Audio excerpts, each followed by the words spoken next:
বন্ধুরা, রবিবার ৭ই জুলাই রথযাত্রায় জগন্নাথদেবের পূজা ডালাতে অবশ্যই রাখবেন এই ৫টি জিনিস। তার কারণে আপনার জীবনে অর্থ ও সৌভাগ্য নেমে আসবে এবং সর্বদাই মঙ্গল ও মঙ্গল হবে।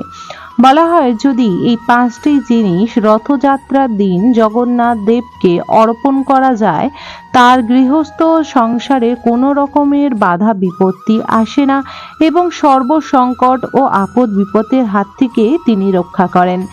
বন্ধুরা, অর্থনৈতিক উন্নত ও সৌভাগ্যর পথ খুলে যায়। বলা হয়, জগন্নাথ দেবকে যদি রথযাত্রার দিন এই ৫টি জিনিস অর্পণ করে যে ব্যক্তি মন ভরে জগন্নাথ দেবের পূজা করার পর রথের দড়ি স্পর্শ করে রথ টানে, তার নানা রকমের পাপের হাত থেকেও মুক্তি পায়। ব্যক্তিত্ব জীবনে সকলেরই টাকা পয়সার দরকার।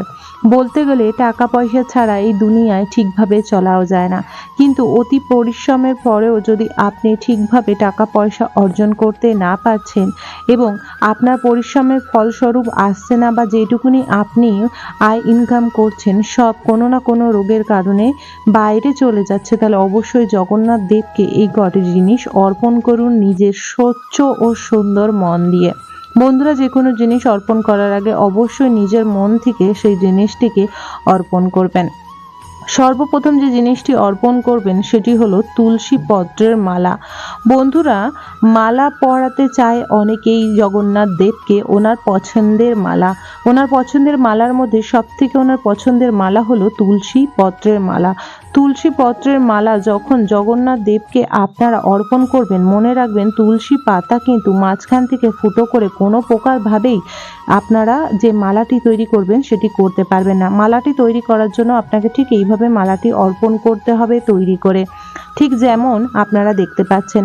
মালা সবসময় এমনভাবে অর্পণ করতে হবে, তুলসী পত্র যে ডগাটা থাকে সেইটিতে আপনারা গিঁট বেঁধে বেঁধে হলুদ বা সাদা সুতো দিয়ে তৈরি করতে হবে তুলসী মালা। তুলসী পাতাটি থাকবে ১০৮টি বা ৫৪টি। এই কটি সংখ্যায় প্রতিটি পাতার মধ্যে অবশ্যই যেন চন্দন লেপন থাকে। তাহলে অবশ্যই আগামীকাল আপনারা এই কার্যটি করবেন। বন্ধুরা, বিশেষ করে সেই দিন তুলসী পত্র না কিনে এনে আপনারা তুলসী পত্র ডল ফুলের দোকান থেকে ক্রয় করে নিয়ে আসতে পারেন। বন্ধুরা, বলা হয়েছে বিশেষ করে জগন্নাথ দেবের অতি পছন্দের ফুলের তালিকা রয়েছে জুঁই ফুল। যেহেতু জগন্নাথ দেবের সুগন্ধি ফুল ভীষণ প্রিয়, তাই এই ফুলটি জগন্নাথ দেবকে নিবেদন করা অবশ্যই উচিত। বলা হয়, জগন্নাথ দেবকে জুঁই ফুলের মালা বা জুঁই ফুল অর্পণ করলে অতি প্রসন্ন হয় জগন্নাথ দেব এবং তার একটি মনোবাসনা অবশ্যই পূর্ণ করে। ফুলের তালিকায় রয়েছে আরেকটি বিশেষ ও সুগন্ধিক সাদা ফুল, যেটি হলো বিশেষ করে জগন্নাথের অতি পছন্দের, যেটি দিয়ে রথ সাজানো হয়ে থাকে, জগন্নাথ দেবকে মালা অর্পণ করা হয়, সেটি হলো রজনীগন্ধা। রজনীগন্ধার মালা অবশ্যই আপনারা রথযাত্রার দিন জগন্নাথ দেবের গলায় অবশ্যই অর্পণ করবেন। এতে জীবনে নানা রকমের পাপের হাত থেকে মুক্তি পাওয়া যায় এবং জীবনে আয় উন্নতির সাথে সাথে আপনার জীবনের সুগন্ধিতে ভরে যায়। বলা হয়, গাঁদা ফুল ছাড়া কোনো পুজোই যেমন অসম্পূর্ণ, তেমন বিশেষ করে জগন্নাথ দেবের কিন্তু বিশেষ করে পূজা অসম্পূর্ণ গাঁদা ফুল ছাড়া। তাই গাঁদা ফুলের মালা দিয়েও আপনারা জগন্নাথ দেবকে সাজাতে পারেন, জগন্নাথ মূর্তিকে গাঁদা ফুল দিয়ে সাজাতে পারেন ও রথকেও আপনারা জগন্নাথ দেবের যে রথ রয়েছে তার মধ্যেও কিন্তু অবশ্যই গাঁদা ফুল দিয়ে আপনারা সাজাতে পারেন এবং জগন্নাথ দেবের চারদিকে আপনারা গাঁদা ফুল অবশ্যই ছড়িয়ে দেবেন। এতে জগন্নাথ দেব অতি প্রসন্ন হয়। বন্ধুরা, বিশেষ করে বলা হয় জগন্নাথ দেবের অতি পছন্দের ফুলের তালিকা রয়েছে কদম।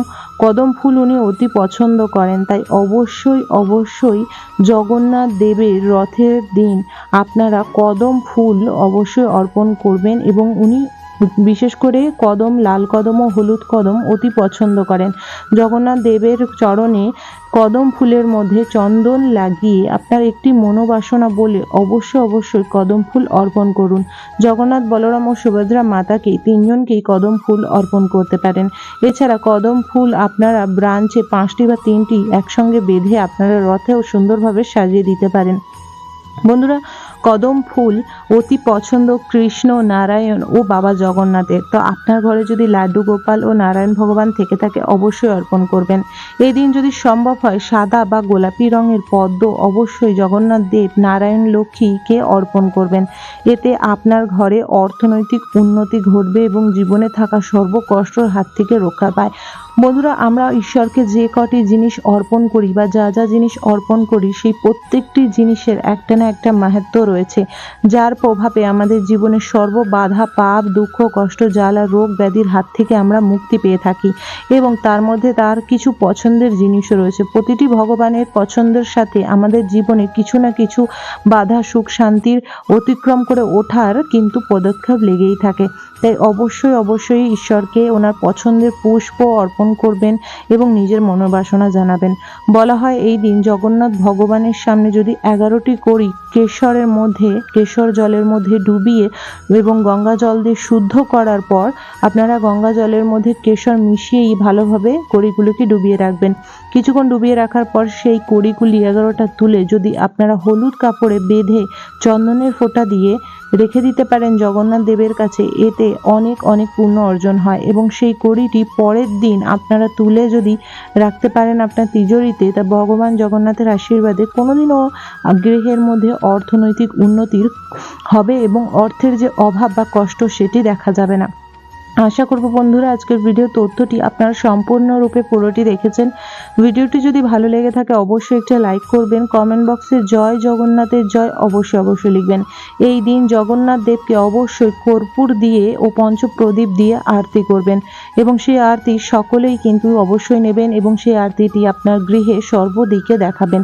এতে গৃহের অর্থনৈতিক উন্নতির সাথে সাথে বাধা বিপত্তি, নজর দোষ ও নানা রকম নেগেটিভের প্রভাব হাত থেকে বাঁচা যায়। এই দিন অবশ্যই রথযাত্রায় যে মেলা হয় সেখানে রথ থাকে বা যেখানে রথ হয়ে পূজা হচ্ছে সেখানে অবশ্যই যাবেন, রথের পূজা দেবেন এবং অবশ্যই রথের দড়ি স্পর্শ করবেন এবং নমন করবেন। পালে রথের দড়ি টানার সময় অবশ্যই রথের দড়ি টানতে পারেন। এতে 1000-এরও বেশি পাপ থেকে রক্ষা পাওয়া যায় জগন্নাথের অশেষ আশীর্বাদ ও কৃপায়।